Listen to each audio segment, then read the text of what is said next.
సభాధ్యక్షులు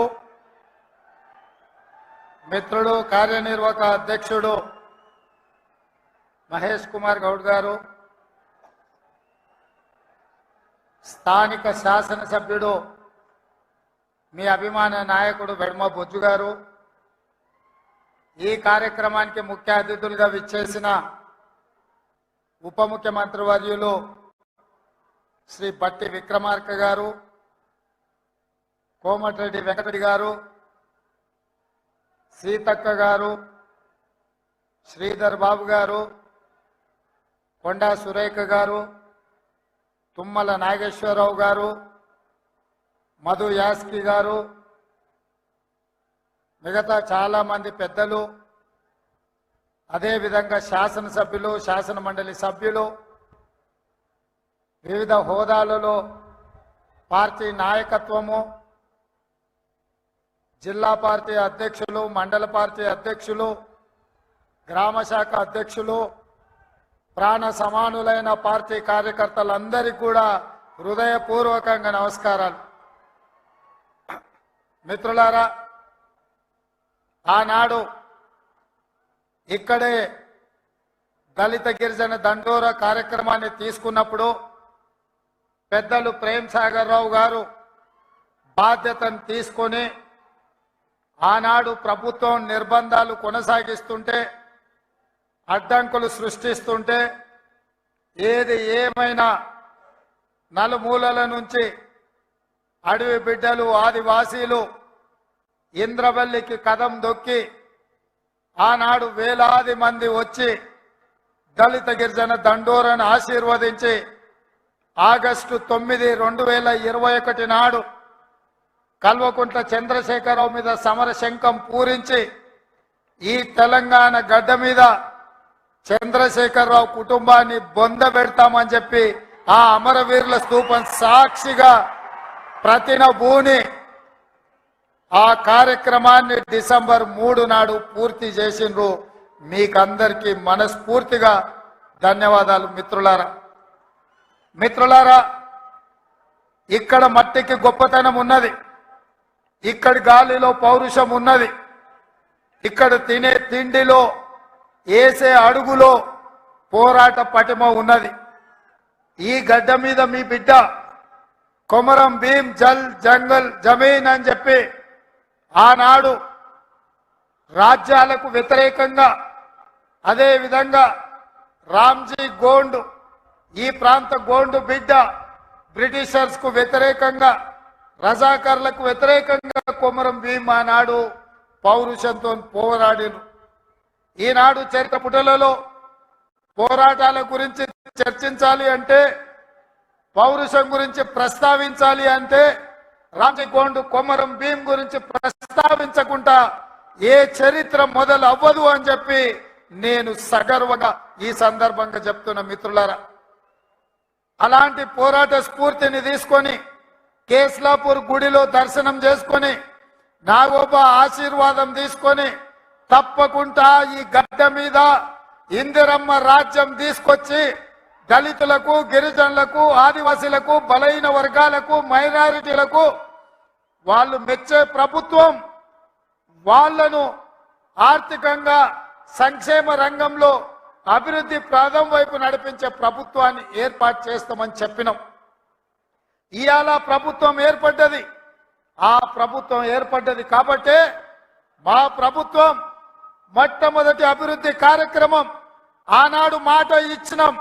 ఇదే ఇంద్రవెల్లి అమరవీరుల స్తూపం సాక్షిగా అభివృద్ధి కార్యక్రమాలను తీసుకొని ముందుకు వెళ్తాం. ఆదిలాబాదును దత్తత తీసుకుంటాం. తప్పకుండా ఈ ప్రాంతాన్ని, తప్పకుండా ఆదిలాబాదు ప్రాంతాన్ని, ఈ అడవ బిడ్డల ప్రాంతాన్ని, ఈ అమాయకుల ప్రాంతాన్ని, ఈ ఆదివాసీల ప్రాంతాన్ని అభివృద్ధి పదం వైపు నడిపించే బాధ్యత ఇందిరమ్మ రాజ్యం తీసుకుంటదని ఆనాడు ప్రతిజ్ఞ చేసినాం. ఈనాడు అభివృద్ధి కార్యక్రమాలలో భాగంగా గూడాలకు రోడ్లు, గూడాలకు తాగడానికి నీళ్లు, నాగోబా గుడి అభివృద్ధి కోసం, అదేవిధంగా ట్రైకార్ నేతృత్వంలో ఈ విద్యార్థుల చదువుల కోసం ఈ ప్రాంతంలో మనము అభివృద్ధి కార్యక్రమాలను ప్రారంభించినాం. మిత్రులారా, ఆయల్లో నేను చెప్పిన ఇంద్రవెల్లి పర్యటన ఉందన్నప్పుడు కాంగ్రెస్ పార్టీ వాళ్ళే 1981లో ఈ ఆదివాసీ బిడ్డలను పొట్టన పెట్టుకున్నారు. ఏ ముఖం పెట్టుకొని కాంగ్రెస్ నాయకులు ఇంద్రవెల్లి దర్శించుకుంటారని కొంతమంది సన్నాసులు ప్రశ్నించారు. ఆనాడు నేను ఇదే గడ్డ మీద నుంచి క్షమాపణ చెప్పిన. ఉమ్మడి రాష్ట్రంలో సమైక్య పాలనలో సీమాంధ్ర పాలకులు తెలంగాణ బిడ్డలను, ఆదివాసీ బిడ్డలను, అడవి బిడ్డలను తుపాకీ తూటాలతో నేలకు వరుగుతుంటే, వాళ్ళ రక్తం చిందుతుంటే నిస్సహాయులమై సమైక్య పాలనలో చేతులు కట్టుకొని కూర్చున్నారు కొందరు. అది జరిగింది తప్పు. తప్పు జరిగినందుకు మన్నించండి. మా ఇందిరమ్మ రాజ్యంలో ఆదివాసీ బిడ్డలను ఆదుకుంటాం, తప్పకుండా కుటుంబాలను హక్కున చేర్చుకుంటాం, గుండెల్లో పెట్టి చూసుకుంటామని ఆ ఎల్ల మాటిచ్చినాం. ఇవాళ ఆనాడు అమరులైన కుటుంబాలకు ఇందిరమ్మ ఇండ్ల పట్టాలే కాదు, ఇండ్లు కట్టుకోవడానికి 5 లక్షల రూపాయల కుటుంబాలకు ఇచ్చి ఇవాళ నాడు అమరులైన కుటుంబాలను ఇవాళ ఆదుకునే కార్యక్రమం చేపట్టిన. మిత్రులారా, చరిత్రలో జరిగిన తప్పిదాలను, సమైక్య రాష్ట్రంలో ఉమ్మడి పాలనలో జరిగిన దుష్టాంతాలను సరిదిద్దడానికి శ్రీమతి సోనియా గాంధీ గారు తెలంగాణ రాష్ట్రం ఇచ్చిండ్రు. ఆ ఇచ్చిన తెలంగాణ రాష్ట్రంలో ఈనాడు ఇందిరమ్మ ప్రభుత్వాన్ని మీరు తెచ్చుకున్నారు. నేను అడుగుతున్నా ఈరోజు ఈ వేదిక మీద నుంచి కల్వకుంట్ల చంద్రశేఖరరావును సూడిగా 10 సంవత్సరాలు తెలంగాణ రాష్ట్రంలో నీ ప్రభుత్వం ఉన్నది కదా, ఏనాడైనా ఈ ఆదిలాబాద్ గురించి, అడవి బిడ్డల గురించి, ఈ ఆదివాసుల గురించి, ఆనాడు ఇంద్రవల్లిలో నేల కొరిగిన ఈ అడవి బిడ్డల గురించి ఒక్కరోజైనా ఆలోచన చేసినవా? ఈ కుటుంబాలను ఆదుకోవాలి, ఈ కుటుంబాల ఆత్మ గౌరవం నిలబెట్టాలి అని ఏ రోజైనా నీ మంత్రివర్గంలో చర్చించడమా అని నేను అడుగుతున్నా. ఇవాళ నువ్వు, నీ కుటుంబం, నీ కొడుకు, నీ బిడ్డ, నీ అల్లుడు, నీ సుట్టపల్ల కోసమే తెలంగాణ రాష్ట్రం వచ్చిందా? లేకపోతే ఈ ఆదివాసి బిడ్డల కోసం, ఈ బలహీన వర్గాల కోసం తెలంగాణ రాష్ట్రం సోనియమ్మ ఇచ్చిందా అని చెప్పి నేను సూటిగా ప్రశ్నిస్తున్నా. ఇవాళ ఈ వేదిక మీద నుంచి సూటిగా టిఆర్ఎస్ నాయకులకు నేను చెప్పదలుచుకున్నా, తెలంగాణ ప్రజలు 10 సంవత్సరాల మీ దుర్గమార్గమైన పాలనను, ఈ తెలంగాణ రాష్ట్రాన్ని చెరుకు తోటల్లో అడవి పందులు ఏ విధంగా అయితే విధ్వంసం చేస్తాయో ఈ తెలంగాణ రాష్ట్రం మీద మీరు, మీ కుటుంబ సభ్యులు, మీ పార్టీలు పడి దోసుక తిని కొల్లగొట్టి విధ్వంసం చేసి ఈ తెలంగాణ రాష్ట్రాన్ని విధ్వంస రాష్ట్రంగా మాకు అప్పజెప్పినారు. 7 లక్షల కోట్ల రూపాయల అప్పులు తెచ్చిండ్రు. మరి 7 లక్షల కోట్ల రూపాయల అప్పులు తెచ్చిన మీరు ఆనాడు మేము కట్టిన కడెం ప్రాజెక్టు కూలిపోతుండే మరమ్మతులు చేసిండ్రా? ఈ ప్రాంతంలో సదర్మాటు ప్రాజెక్టు కట్టాలి అని అంటే సదర్మాటుకి మన నిధులు ఇచ్చిండ్రా? ఈ ప్రాంతంలో అడవి బిడ్డలుండే గూడాలకు రోడ్లైనా వేసిండ్రా? ఈ అడవి బిడ్డలకు మిషన్ భగీరథ పేరు మీద 40,000 కోట్ల రూపాయలు దోసుక తిన్నారు. తాగడానికి మంచినీళ్ళు ఇచ్చిండ్రా? ఒకవేళ మీరు ఈ గూడాలకు మంచినీళ్ళు ఇచ్చుంటే ఇవాళ మా మిత్రుడు బట్టి విక్రమార్క గారు 60 కోట్ల రూపాయలతోని మళ్ళీ గూడాలకు తాగడానికి నీళ్లకు నిధులు ఇవ్వాల్సిన పరిస్థితి ఎందుకు వచ్చింది అని చెప్పి నేను ఆ సన్నాసిని నేను అడుగుతున్నా. నిజంగా నేను అభివృద్ధి చేస్తే నాగోబా గుడికి 7 కోట్ల రూపాయలతోటి ఈ రోజు మేము కార్యక్రమాలు తీసుకోవాల్సిన పరిస్థితి ఉంటుండేనా? ఇవాళ గూడాలకు, రోడ్లు లేని ప్రాంతాలకు 27-28 కోట్ల రూపాయలతోటి ఇవాళ రోడ్లు వేసే అవకాశం మాకు వస్తుండేనా? ఇవాళ ట్రైకార్ ద్వారా చదువుకునే పిల్లలకు తరగతి గదులు లేకపోతే 10 కోట్ల రూపాయలతోటి ఇవాళ తరగతి గదులు ఆదివాసి బిడ్డలు చదువుకోవాలి, ఐఏఎస్లు, ఐపీఎస్లు కావాలి, ఈ రాష్ట్రాన్ని, దేశాన్ని ఏలాలి అని చెప్పి ఇవాళ 10 కోట్ల రూపాయలతోటి తరగతి గదులు మేము నిర్మించినాం తప్ప నిర్మించడానికి నిధులు ఇచ్చినాం. ఒక్క రోజైనా ఈ బిడ్డల కోసం నువ్వు సమీక్ష చేసినావా అని నేను అడుగుతున్నా. ఎంతసేపు నీ బిడ్డలు, ఎంతసేపు నీ దోపిడి, ఎంతసేపు నీ ఫామ్ హౌస్లు కట్టుకోవాలన్న ఆలోచన తప్ప నీ కొడుకుకో బిడ్డకో ఉద్యోగాలు ఇవ్వాలి, పదవులు ఇవ్వాలి, ప్రజలు బండకేసి కొడితే మళ్ళీ శాసన మండలి సభ్యత్వం నీ బిడ్డకు కవితకిచ్చినవు తప్ప తెలంగాణ ఆడబిడ్డలకు చదువుకున్న పిల్లలకు ఉద్యోగాలు ఇచ్చినామని నేను అడుగుతున్నా. నువ్వు ఉద్యోగాలు ఇవ్వక 10 సంవత్సరాలు స్టాఫ్ నర్సులు నియమించక నువ్వు నిర్లక్ష్యం చేసిన కాబట్టే మొన్న మా దామోదర్ రాజ నరసింహ గారు వైద్య ఆరోగ్య శాఖ ద్వారా ఎల్బీ స్టేడియంలో 7,000 మంది ఆడబిడ్డలకు స్టాఫ్ నర్సు ఉద్యోగాలు మేమొచ్చి ఉద్యోగాలు ఇచ్చినాం. నీ బిడ్డను నిజామాబాద్ ఎంపీలా బండకేసి కొడితే తండ్రిగా నీకు దుఃఖం పొంగుకొచ్చింది. నీ బిడ్డకెంబడే శాసన మండలిలో మళ్ళీ పదవి ఇచ్చినవు గాని గా ఆడబిడ్డలకు స్టాఫ్ నర్సు ఉద్యోగాలు ఇచ్చినవా? గది నీ నీతి నీ జాతి. మరి మేము 7,000 ఉద్యోగాలు స్టాఫ్ నర్సులు ఇచ్చినాం. ఇవాళ నీ అల్లుని నీ కొడుకుని మంత్రిని చేసుకున్నాం. కానిస్టేబుల్ ఉద్యోగాలు 15,000 ఉద్యోగాలు భర్తీ చేయక ఆకాశంలో వేలాడుతున్నట్టు త్రిశంకు స్వర్గంలో నిరుద్యోగ యువకులు ఉంటే కోర్టులో కేసు ఉంటే నువ్వేమైనా పరిష్కరించినావని నేను అడుగుతున్నా. అందుకే మేము వచ్చిన ఎంబడే హోంశాఖ నా దగ్గరనే ఉంది. డీజీపీని ఇతర అధికారులను పిలిచి సమీక్షించి వేలాది మంది నిరుద్యోగ యువకులు ఈ రోజు నిరుద్యోగులుగా అమీర్పేటలో లేకపోతే అశోక్ నగర్ చౌరస్తాల్లో దిల్సు నగర్ చౌరస్తాల్లో ఇంటికెళ్లి తల్లిదండ్రులకు మొహం చూయించుకోలేక నిస్సారంగా జీవితం గడుపుతున్నారు. వాళ్లకు ఉద్యోగాలు ఇవ్వాలని కోర్టుల్లో ఉన్న కేసులను ఇవాళ త్వరితగతిన పరిష్కరించాలని ప్రయత్నం చేసినాం. నువ్వు ఎంత అడ్డం పడ్డా, నువ్వు ఎంత గగ్గోలు పెట్టినా, బిల్లా రంగాలు మమ్మల్ని ఎన్ని శాపనార్థాలు పెట్టినా 15 రోజుల్లో 15,000 కానిస్టేబుల్ పోస్టులు భర్తీ చేసే బాధ్యత, 15 రోజుల్లో 15,000 కానిస్టేబుల్ పోస్టులు భర్తీ చేసే బాధ్యత మా మంత్రివర్గం తీసుకుంటుంది. మాది బాధ్యత అని చెప్పి నేను ఈ వేదిక మీద నుంచి మాట ఇస్తున్న మిత్రులారా, ఈరోజు తెలంగాణ సమాజం ఆలోచన చెయ్యండి. ఈ తెలంగాణ రాష్ట్రం ఎవరి చేతిలో భద్రంగా ఉంటుంది? ఈ తెలంగాణ రాష్ట్రం త్యాగాల పునాదుల మీద ఏర్పడ్డ ఈ రాష్ట్రం ఎవరు భద్రంగా కాపలా కాస్తారు? ఎవరు భద్రంగా ఈ రాష్ట్రాన్ని అభివృద్ధి పదం వైపు నడిపిస్తారో మీరు ఆలోచన చెయ్యండి. మేము వచ్చే 60 రోజులు కానే లేదు, 2 నెలలు ఇంకా పూర్తి కాలే. 7 తారీఖు వస్తే 2 నెలలు, 7 తారీఖు ఇంకా 5 రోజులు తక్కువనే ఉంది. అప్పుడే 6 గ్యారెంటీలు అమలు చేయలేదంటాడు సన్నాసుడు. ఆయనతోని శాత కాదు ఎట్లా చేయడంటాడు. పిల్లి శాపనార్థాలకు ఉట్టి దిగిపడుతుందా? ఇలా పొంకనాలు కాకపోతే 10 ఏళ్లలో మీరు ఏనాడైనా పేదవాళ్ళ ఇంటికి 200 యూనిట్లు ఉచిత కరెంట్ ఇవ్వాలన్న ఆలోచన చేసినవా? పేదవాడు ఆత్మగౌరవంతో బ్రతకాలి అంటే ఇందిరమ్మ ఇండ్లు ఇవ్వాలన్న ఆలోచన ఏనాడైనా చేసినవా? ఆరోగ్యశ్రీ పథకాన్ని నిర్వీర్యం చేసినావు. 10 లక్షల రూపాయలు వాళ్ళకి ఇన్సూరెన్స్ ఇవ్వాలన్న ఆలోచన ఏనాడైనా చేసినవా? ఇవాళ అందుకే ఆడబిడ్డల్ని ఆదుకోవడానికి 500 రూపాయలకు సిలిండర్ ఇచ్చి ఆడబిడ్డల్ని ఆదుకోవాలి, కట్టెలపై కష్టాల నుంచి వాళ్ళని కాపాడాలి అని తొందరలోనే మా ఆడబిడ్డల కోసం 500 రూపాయలకి ఇంటింటికి సిలిండర్ ఇచ్చే బాధ్యత మా మంత్రివర్గం తీసుకున్నది.